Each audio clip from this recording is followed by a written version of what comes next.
भारतवर्ष के केरल राज्य की राजधानी तिरुवनंतपुरम में स्थित पद्मनाभ स्वामी का मंदिर अनेक रहस्यों से भरा पड़ा है। यह मंदिर केरल राज्य के खास पर्यटन स्थलों में शामिल होने के साथ साथ वैष्णव पंथ के प्रमुख स्थलों में एक है। ऐतिहासिक पन्नों को पलटने से पता चलता है कि पद्मनाभ स्वामी मंदिर केरल के इतिहास की जड़ें 8वीं सदी से संबंधित हैं। प्राचीन काल से यह मंदिर भगवान विष्णु के भक्तों का गढ़ माना गया है। यह भगवान विष्णु के 108 प्रमुख मंदिरों की सूची में अपना महत्वपूर्ण स्थान रखता है।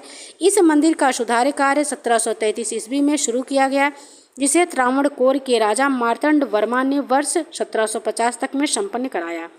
महाराज मार्तंड वर्मा भगवान विष्णु के परम भक्त थे, जो स्वयं को भगवान विष्णु का दास बताते थे। इस मंदिर की उत्कृष्ट वास्तुकला द्रविड़ और केरल शैली दोनों पर आधारित है। पद्मनाभ मंदिर स्वामी के गर्भगृह में भगवान विष्णु की प्रतिमा सहस्त्रमुखी शेषनाग पर शयन मुद्रा में विराजित है। इस प्रतिमा का निर्माण 12,008 शालिग्राम द्वारा किया गया।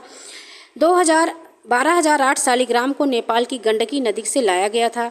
यहाँ के शिखर पर जो ध्वज लहरा रहा है, उस पर भगवान विष्णु के वाहन गरुड़ जी की आकृति है। मंदिर में एक स्वर्ण स्तंभ है और इसके साथ साथ कुल 324 सुंदर नक्काशी वाले स्तंभ भी मौजूद हैं।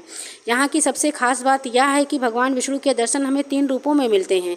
जब हम पहले द्वार पर प्रवेश करते हैं तो हमें भगवान विष्णु जी के मुख और सर्प की आकृति के दर्शन होते हैं, और दूसरे द्वार तक जाते जाते हमें मध्य भाग और कमल पुष्प पर विराजित ब्रह्मा जी के दर्शन होते हैं, और तीसरे द्वार पर भगवान विष्णु के चरण कमल के दर्शन होते हैं। यहाँ एक बहुत विशाल सरोवर भी मौजूद है, जिसे पद्म तीर्थ कुलम भी कहा जाता है। पूरे विश्व में पद्मनाभ मंदिर रहस्य की वजह से ही जाना जाता है। इस मंदिर में दुनिया का सबसे अमीर मंदिर भी कहा जाता है। यहाँ के कई दरवाजे कई रहस्यों से जुड़े हुए हैं। दरअसल यहाँ गुप्त तहखाने भी बने हुए हैं, जिनमें से कुछ तहखानों को खोला जा चुका है और कुछ दरवाजे नहीं खोले गए हैं। इसमें से एक बोल्ट बी नाम का दरवाज़ा है, जिसे नहीं खोला गया है, और यह भी कहा जाता है कि उस पर नाग के आकार का चित्र बना हुआ है, और यह भी है कि वह दरवाज़ा शापित है, इसे खास मंत्र द्वारा खोला जा सकता है।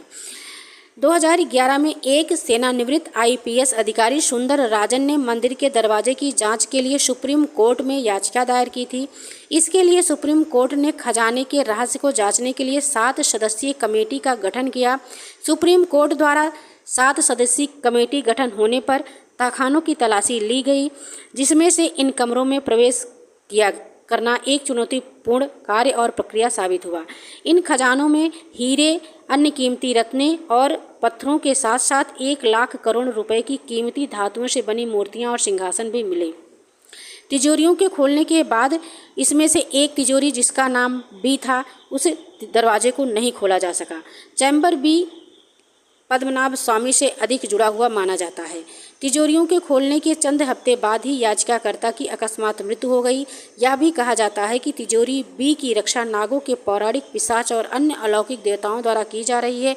जो कोई भी इस दरवाजे को खोलने का प्रयास करता है, वह अनेक प्रकार की समस्याओं से घिर जाता है। सदियों पहले जब मंदिर के एक प्रबंधक ने कल्लारा बी के खोलने की कोशिश की, तो उन्हें लहरों की आवाज़ें सुनाई देने लगी। तब से यह तहखाना रहस्यमयी और डरावना लगने लगा। तब उन्होंने अपना फैसला बदलकर वापस से बंद रहने का निर्णय लिया। यह भी कहा जाता है कि सन 1930 के दशक में लुटेरों का एक गिरोह मंदिर को लूटने गया, तो उन्होंने देखा कि भयानक सांप उनकी ओर आ रहे हैं। ऐसा माना जाता है कि प्राचीन काल में संतों ने शक्तिशाली नागापाशम मंत्र के जप से कक्ष के प्रवेश द्वार को सील कर दिया था। केवल